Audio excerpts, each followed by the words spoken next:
رسول معظم صلی اللہ علیہ وسلم کے فرمان کا خلاصہ ہے، قیامت کے دن میرا رب چند بندوں کو حکم دے گا، اے بندو تم بغیر حساب کے جنت میں چلے جاؤ۔ وہ اللہ کے مقرب بندے اولیاء اللہ ہوں گے۔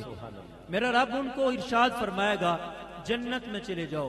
عرض کریں گے مالک و مولا ہم جنت میں نہیں جائیں گے، اس وقت تک نہیں جائیں گے جب تک دنیا کے اندر ہمارے ساتھ حسن سلوک کرنے والا ہمارے ساتھ جنت میں نہیں چلا جاتا۔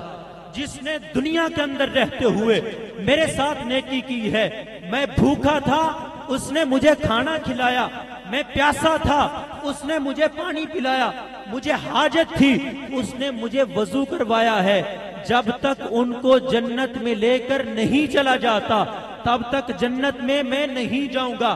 میں عرض یہ کرنا چاہتا ہوں دنیا کے اندر رہتے ہوئے اگر کوئی بندہ کسی اللہ کے نیک بندے کے ساتھ نیکی کرتا ہے، قیامت کا دن آئے گا میرا رب اسے جہنم میں جانے دے گا۔ جس نے سیدنا پیر جماعت علی شاہ صاحب کے ساتھ دنیا کے اندر رہتے ہوئے حسن سلوک کیا، نیکی کا برتاؤ کیا، قیامت کا دن آئے گا میرا رب اسے جہنم میں جانے دے گا۔ بولیے جس نے سیدنا پیر مہر علی شاہ صاحب کے ساتھ دنیا کے اندر رہتے ہوئے اپنا تعلق جوڑ دیا، قیامت کا دن آئے گا میرا رب اسے جہنم میں جانے دے گا۔ جس نے حضرت سیدنا داتا علی حجویری کے ساتھ تعلق جوڑ دیا، قیامت کا دن آئے گا میرا رب اسے جہنم میں جانے دے گا۔ بولیے میں کچھ عرض کرنا چاہتا ہوں، جس نے حضرت سیدنا خواجہ اجمیری کے ساتھ تعلق جوڑ لیا، قیامت کا دن آئے گا میرا رب اسے جہنم میں جانے دے گا نہیں۔ جس نے آستانہ علیہ سیال شریف کے ساتھ، تونسا شریف کے ساتھ، بیربل کے ساتھ، جس نے اللہ کے کسی بھی مقرب بندے کے ساتھ دنیا کے اندر رہتے ہوئے اپنا تعلق جوڑ دیا، قیامت کا دن آئے گا میرا رب اسے جہنم میں جانے دے گا نہیں۔ یہ تو وہ بندے ہیں جنہوں نے اللہ کے ولیوں کے ساتھ دنیا کے اندر نیکی کی ہے، قیامت کے دن رسول معظم کی فرمان کی روشنی میں کہہ رہا ہوں وہ جہنم میں نہیں جائے گا۔ میں کہنا یہ چاہتا ہوں کوئی بندہ اللہ کے ولی کے ساتھ نیکی کرے وہ جہنم میں نہیں جا سکتا۔ جس نے اللہ کے ولی کے ساتھ نہیں، غوث اعظم کے ساتھ نہیں، کسی صحابی کے ساتھ نہیں، کسی نبی کے ساتھ نہیں، بلکہ امام الانبیاء کے ساتھ اس حد تک حسن سلوک کیا ہے، اپنے بیٹے کو اپنے بستر سے اٹھا کے، علی کو اٹھا کے، نبی کو علی کے بستر پہ، علی کو نبی کے بستر پہ، اس لیے کہ کہیں میرے مصطفیٰ کی جان کو خطرہ لاحق نہ ہو جائے۔ جس ابو طالب نے امام الانبیاء کے ساتھ حسن سلوک کیا ہے، اگر کوئی اللہ کے ولی کے ساتھ حسن سلوک کرے میرا رب اسے جہنم میں نہیں جانے دیتا۔ جس نے امام الانبیاء کے ساتھ نعرہ تکبیر، نعرہ رسالت، نعرہ حیدری، خاندان مصطفیٰ، میرے حضور کے آبا و اجداد، جس نے اللہ کے ولی کے ساتھ دنیا کے اندر رہتے ہوئے حسن سلوک کیا، میرے رب کی غیرت گوارا نہیں کرتی، میرے رب کی غیرت گوارا نہیں کرتی وہ بندہ جہنم میں چلا جائے۔ اور جس نے امام الانبیاء کے ساتھ حسن سلوک کیا ہے، کیسے ممکن ہے؟ میں جملے زبان پہ نہیں لانا۔ حیدر حیدر حیدر حیدر حیدر،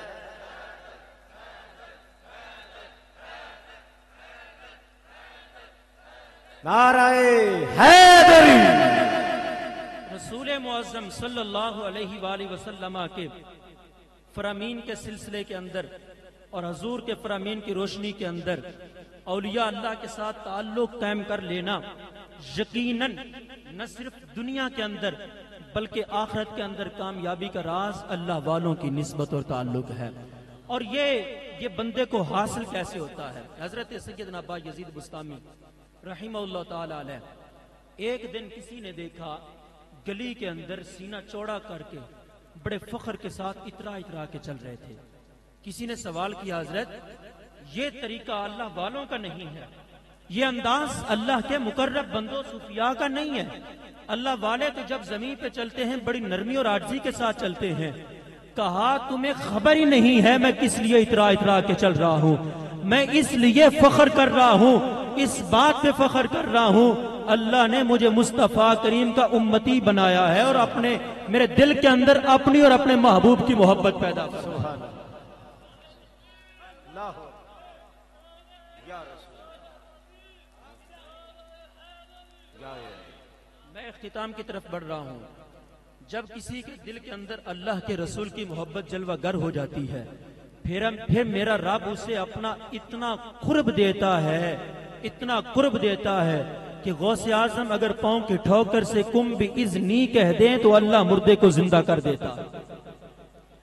اب یہ ایک اشکال ہے کہ کم بِإِذْنِی، حضرت سیدنا عیسیٰ علیہ السلام نے تو کم بِإِذْنِ اللہ کہا تھا کہ اللہ کے حکم سے زندہ ہو جاؤ، تو یہ کم بِإِذْنِی کہنا یہ میرے حکم سے زندہ ہو جاؤ، یہ بعض جو بدبخت قسم کے لوگ بند کمروں کے اندر بیٹھ کے منتخب نمائندوں کے سامنے چند ایک افراد کے سامنے بیٹھ کے کیمرہ لگا کے زبان درازیاں کرتے ہیں اور کرامت کی شرعی حیثیت پہ وہ بک بک کرتے ہیں، تو انہوں نے یہ اعتراض اٹھایا کہ کم بِإِذْنِی کہنا یہ تو سیدھا سیدھا شرک ہے۔ رسول معظم صلی اللہ علیہ وآلہ وسلم نے ارشاد فرمایا جب اللہ کسی بندے کو اپنا قرب دیتا ہے پھر میرا رب فرماتا ہے میں اس کے ہاتھ بن جاتا ہوں، میں اس کے پاؤں بن جاتا ہوں، میں اس کی آنکھیں بن جاتا ہوں، میں اس کی زبان بن جاتا ہوں۔ تو کم بِإِذْنِی کہنا یہ غوث اعظم کا فرمان نہیں تھا، بلکہ غوث کی زبان پہ یہ میرے رب کا فیض جاری ہو رہا تھا۔ اور کرامت کے حوالے سے میں آخری بات عرض کروں گا کہ کہتے ہیں کہ جی اللہ تو اس دربار سے باہر بھی سنتا ہے، اللہ تو مسجد میں بھی سنتا ہے، تم یہاں کیا لینے آئے ہو؟ میرا رب تو گھر بیٹھے ہوئے بھی سنتا ہے، تم یہاں کیا لینے آئے ہو؟ تو میں عرض یہ کرنا چاہتا ہوں میرا رب صرف مسجد میں نہیں، اگر مندر میں کوئی کھڑا ہو کے پکارے میرا رب اس کی پکار کو بھی سنتا ہے۔ سنتا وہ ہر جگہ پہ ہے لیکن مانتا ہر جگہ پہ نہیں ہے۔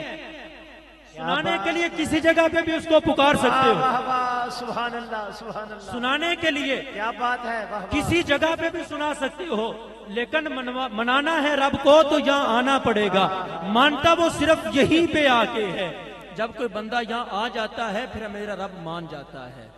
تو کرامت کے حوالے سے میں عرض یہ کرنا چاہتا ہوں کہ میرا یہ بھی اس موضوع پہ کرامت کی شرعی حیثیت کے حوالے سے کہ کرامت ہوتی وہ ہے جو خلاف عادت ہوتی ہے، عقل کے اندر نہ آئے، اور اگر عقل کے اندر آ جائے وہ کرامت ہوتی نہیں ہے۔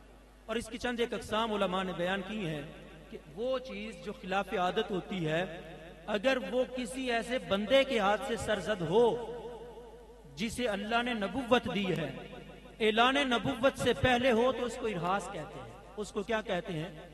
ارہاس کیا کہتے ہیں؟ اور اگر اعلان نبوت کے بعد ہو تو اس کو معجزہ کہتے ہیں۔ کیا کہتے ہیں؟ اور پھر وہی چیز جو خلاف عادت ہوتی ہے کسی اللہ کے برگزیدہ بندے کے ہاتھ سے ہو، خلاف عادت ہو تو اس کو کرامت کہتے ہیں۔ اس کو کیا کہتے ہیں جی؟ اس کو کیا کہتے ہیں بولیے؟ کرامت کہتے ہیں۔ کیا کہتے ہیں؟ کرامت۔ یہ سلسلہ تھمتا نہیں، اس سے آگے بھی چلتا ہے۔ حضرت سیدنا شیخ عبدالحق محدث دہلوی فرماتے ہیں، فرمایا یہ خلاف عادت چیزیں کبھی کبھی کسی گناہگار سے بھی ہوتی ہیں۔ کس سے ہوتی ہیں بولیے؟